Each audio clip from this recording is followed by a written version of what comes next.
Și bine v-am găsit la un episod pe acest canal. Astăzi e ziua 4 din Daily Strict,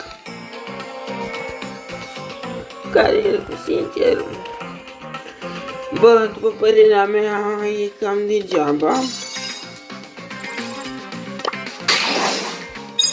pentru că dă recompense absolut inutile, frate.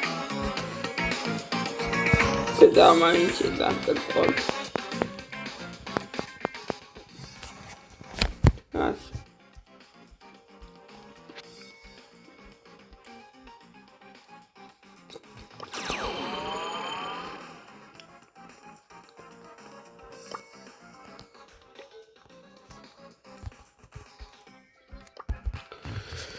Three coins, bro.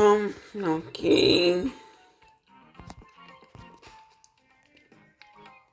Nu prea aveam quest-uri.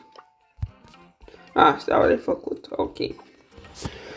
Păi, ideea acestui episod e să facem switch cu... Nu. Bă,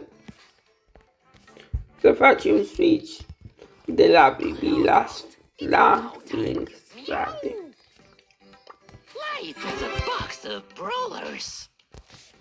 Ok. Perfect. Acum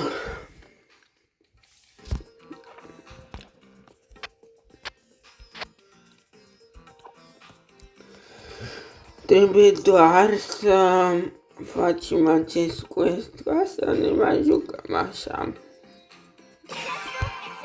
Că doar n-am intrat doar ca să fac asta și atât.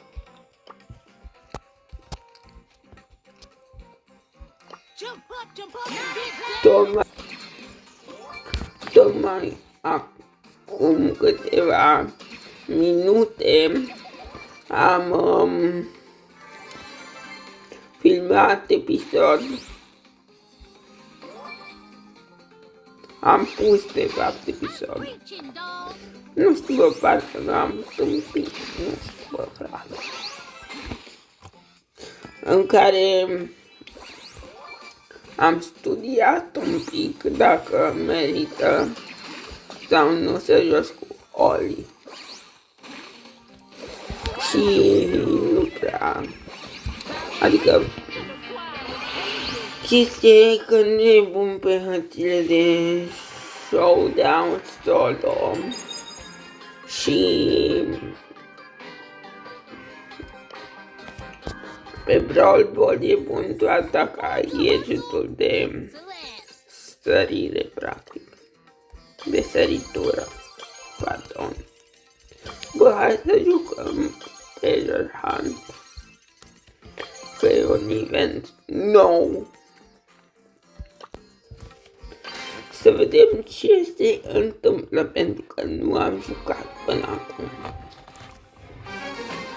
Chiar n-am avut această curiozitate.